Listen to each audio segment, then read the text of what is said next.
Thank you for spending another midweek moment with the Wisconsin Property Taxpayers. I'm Paul Rozeski. Today is Wednesday, the 18th of December, 2024. Happy Wednesday to you. And according to my wife, today is National. I have 427 more to-do list items before I can even think about relaxing for the holidays day. Maybe an answer for everyone out there is by celebrating National Regifting Day on Thursday. Also, I will propose that everyone out there adopt National Answer the Phone Like Buddy the Elf Day. It's easy. Buddy the Elf, what's your favorite color? Just consider it. It's all I can ask. Also, don't be surprised if you hear that when you call the international headquarters of the Wisconsin Property Taxpayers. Also, Saturday is the first day of winter, and Sunday is National Cookie Exchange Day. Monday is Festivus, and since 2024 was such a barrel full of chaos, best start your grievances list today. And for goodness sake, choose your feats of strength responsibly. Now that we have you all set up for the week, let's jump into some news together. And let's start with your tax dollars hard at work. You may have heard that $550 million from the state was the total dollar amount that they promised to invest in AmFam Field to bribe the Brewers to extend their lease through 2050. That was just made official earlier today. But a lesser known way that your tax dollars are being dumped into sports facilities is in the City of Madison.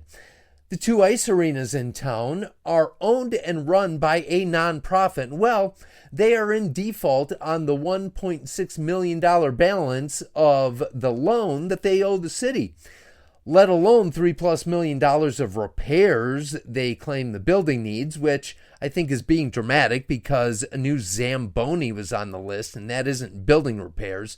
So the number does maybe sound a little bit inflated to me. But anyway, unfortunately enough, the nonprofit had the possibility of a buyer.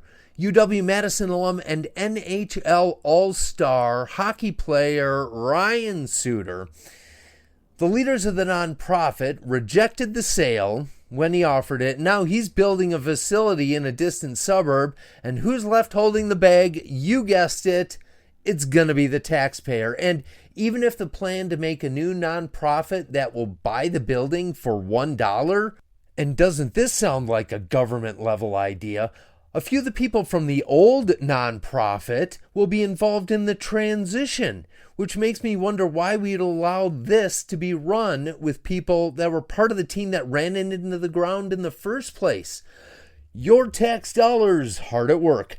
Even if you don't live in Madison because they're running in circles screaming the sky is falling, at the end of the day, the bits of shared revenue that could have come to your town that already needs to be sliced and diced in 1,000 different ways is going to end up somewhere else. In other news, taxpayer news, an interesting national survey came out that asked voters if they knew what DOGE is. DOGE is the acronym for the Department of Government Efficiency, which is focused on reducing waste and spending at the federal government level. They found that 19% of people knew, 67% didn't know, and that 9% said it was a form of crypto, which is funny because technically the answer isn't wrong. There is a Dogecoin. It is a thing, but it's not the answer they were looking for. Even more interesting when it was explained that it is a new department proposed by President-elect Trump and led by Elon Musk and Vivek Ramaswamy. 21% strongly opposed it, 25% strongly supported, 17% aren't sure, the rest floating somewhere in between. Therefore, looks like we're in about the same spot as we've ever been. 25% of the population doesn't trust or agree with the people on the opposing political viewpoint and vice versa. And if not much happens, who ends up losing out? Here's a hint. It's not the tax spender. And again, that's discouraging. In other taxpayer news, 2 Wisconsin companies are repaying Paycheck Protection Program funds, better known as PPP loans. Many were forgiven, but the University Club of Milwaukee is paying back $3.3 million because of their restrictive membership policies, because not everybody can join. It sounds like they can't qualify for PPP loans and need to pay it back instead of taking the matter to court.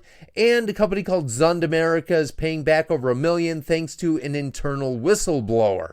Sounds like the government is not uncovering the fraud unless it falls into their lap. Makes me hope that the Department of Government Efficiency isn't just focused on cutting jobs and $10,000 hammers out of the spending, but maybe some refocusing of the assets we already have to actively investigating areas of fraud on these massive programs that were focused on just getting out the money as a main priority, no matter where it went. And hey, it's an example of how they were awesome and efficient and executing the mission. But now maybe we need to put the dragnet out and round up some of the fraud and the millions of dollars that shouldn't have been blasted out there in the first place. And in other news, the DNR issued a press release that gave some updates on the crude oil spill from Enbridge Energy's Line 6 pipeline happening kind of in the southeast corner, Dane County, and southwest corner, Jefferson County. Here's the timeline. On November 11th, Enbridge reported a 2-gallon spill of crude oil.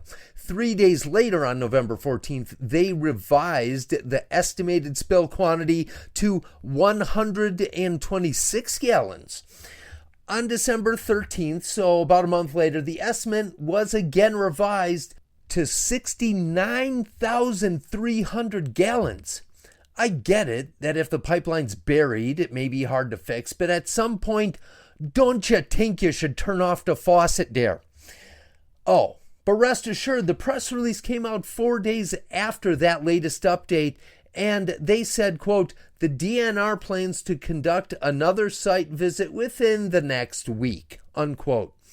As I read this, my first impression was that there doesn't seem to be a sense of urgency from anyone here at all. 69,000 gallons of crude oil spilt so far and counting? Hopefully there's more to the story and some reasonable expectations, but so far, it sure doesn't look good. I sure hope it gets resolved before the holidays, because if people need to be getting paid double time and holiday pay, I'm sure that somehow it will come back to either the ratepayer / consumer / taxpayer / all the above. And finally, in related energy news, the WEC Energy Group, the publicly traded parent company of We Energies and Wisconsin Public Service and other companies in Indiana and Illinois, blah, blah, blah, announced earlier this month that they plan to increase their dividend payout by 6.9% in the first quarter of 2025. What a coincidence, since in the beginning of November, the Wisconsin Public Service Commission approved a 12.39% increase over 2 years for We Energies customers that would take effect in 2025 and 2026. I know it's not the whole story for the whole company, but really, those numbers seem to conveniently line up. And on top of that, with that 1 quarter dividend payout, WEC Energy Group will have 330 consecutive quarters of paying a dividend to its stockholders. Merry Christmas, We Energies customers. They left you the short end of the stick under the tree. Heck, even on his worst day, Santa treats you better. At least he leaves you a chunk of coal for you to warm up with. No strings attached. And finally, I give you 2 quotes today. First is from an instant classic when our hero in the heat of battle springs into action and shouts, "Buddy the Elf, what's your favorite color?" The second is inspired from our episode, and I quote, "We must not tolerate oppressive government or industrial oligarchy in the form of monopolies and cartels," unquote, from Henry A. Wallace. Have a great second half of your week, and as always, thanks for listening. Wisconsin Property Taxpayers, Inc. is a nonpartisan membership organization consisting of thousands of small business, farm, and homeowner members in every snow-covered corner of the state. Founded in 1985, the organization is committed to providing its members with up-to-date information, legislative advocacy, and exclusive cost-saving benefits. Find out how to join at WPTOnline.org/join.